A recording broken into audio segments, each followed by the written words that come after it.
Hello everyone, I'm Dennis Lamoureux, the Professor of Science and Religion at St. Joseph's College in the University of Alberta. I am thrilled that you're interested in the topic of science and religion, and in particular, in my introductory course. In this short video, what I'd like to do is introduce you to the new and exciting academic discipline of science and religion. I'd also like to give you a little bit of history about my course, and also talk about the students who've taken it. And for those of you who are interested, I'll also outline my academic qualifications. Cartoons are wonderful examples expressing the common ideas within our culture. And there are many terrific cartoons dealing with science and religion, like this one by Non Sequitur.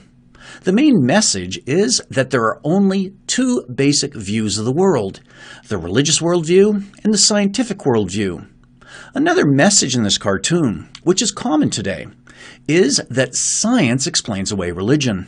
Just look at the scowl on the face of the religious person and the smug smirk by the scientist who's offering a rebuttal to religion.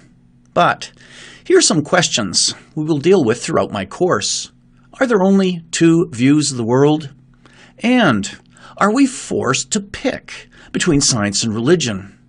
Or is it reasonable to be a religious person who also loves modern science, including biological evolution? Since the mid-1990s, an exciting development has arisen within scholarly circles of what many people term is the new academic dialogue between science and religion. There's been a dramatic increase in the number of books moving away from the common perception that science and religion are entrenched in a never-ending conflict. Leading scholars are proposing various approaches to how science and religion can be viewed in a peaceful and fruitful relationship. Today, many universities and colleges now have courses on this topic, and some even offer graduate degrees in science and religion. In fact, academic positions in science and religion have been created in some of the most prestigious universities in the world, such as Cambridge, Oxford, Princeton, and Harvard. And I have the privilege of holding the first academic appointment in science and religion in Canada at St. Joseph's College in the University of Alberta. So, science and religion is a serious and legitimate academic discipline. You might be interested to know a bit about the students who've taken my course. Since 1997, I've taught this course over 100 times within a public university. Students from both religious and non-religious backgrounds have found my course helpful in developing their personal beliefs and worldview. Roughly 60% of my students are religious, most of whom are Christians, but there are also some Muslims, Hindus, and Sikhs.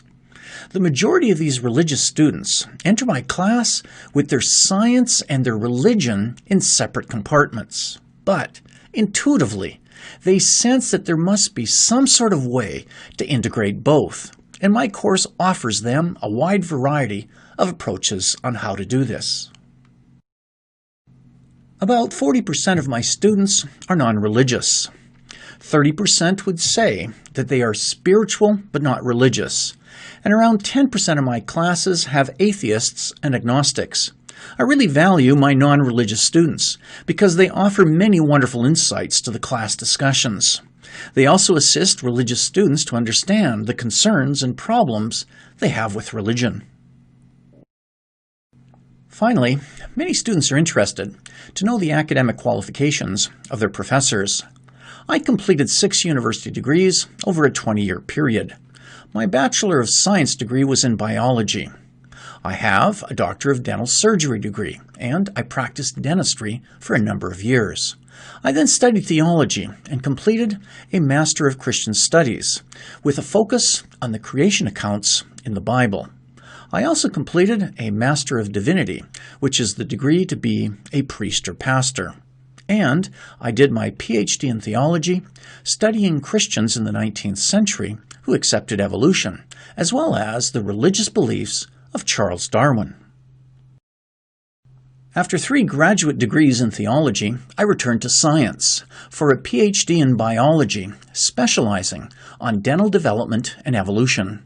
You might be interested to know that I entered the program not believing in evolution. However, seeing the evidence firsthand completely convinced me that the evidence for evolution is simply overwhelming.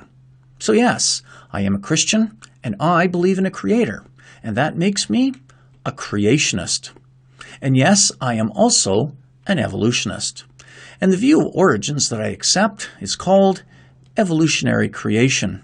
If you find this intriguing, then I would certainly encourage you to consider taking my course, because I will deal with this view of origins in much more detail.